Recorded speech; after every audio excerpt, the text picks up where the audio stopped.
son micro-coin. Dans le système anglophone, dès la petite école, on apprend à travailler sur des projets, on crée des clubs et des associations, on pratique le team building, on est pour la fortune commune, le Commonwealth.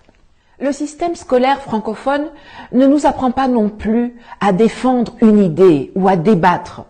On nous apprend à répéter ce que d'autres ont dit. Les mieux notés sont ceux qui ont la faculté de réciter par cœur leurs leçons. L'interprétation, l'adaptation, l'élargissement des connaissances ne sont pas les bienvenus. Le système anglophone ou anglo-saxon met, lui, l'accent sur le développement personnel. La créativité ainsi que le processus sont autant, sinon plus valorisés que le résultat final. Dans le système francophone, c'est quand tu répètes fidèlement ce que le prof a dit que tu es en haut. Dans le système anglophone, quand tu fais ça, on te donne à peine la moyenne.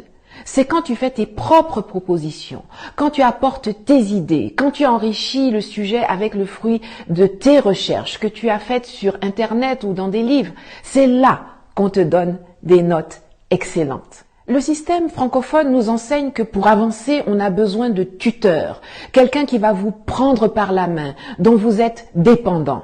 Ailleurs, on privilégie les mentors, avec qui s'établit une relation de confiance, sans hiérarchie ni contrepartie financière, afin que les deux échangent librement sur leurs idées et leurs visions.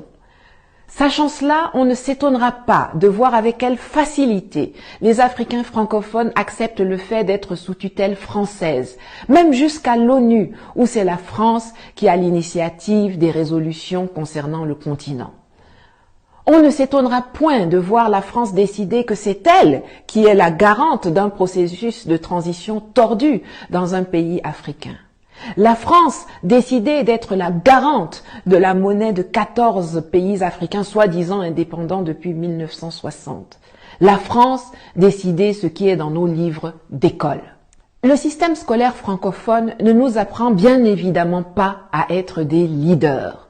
Jamais on ne nous entraîne à présenter un projet, à prendre la parole en public, à maîtriser l'art oratoire.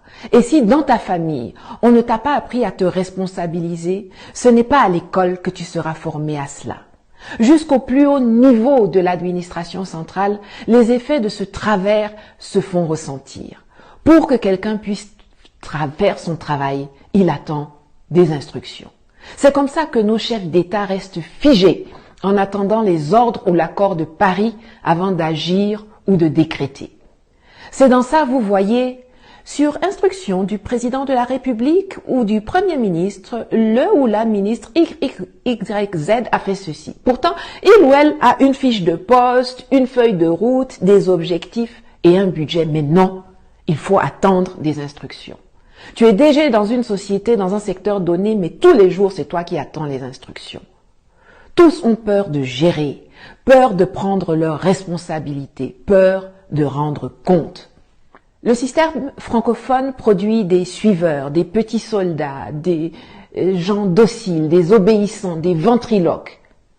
Il y a une façon de nous former qui fait que quand on sort de l'école, on ne devient non pas un homme au sens grand, plein et noble du terme, mais plutôt un assisté sur le plan intellectuel, social, financier, économique et politique. Le mal est profond.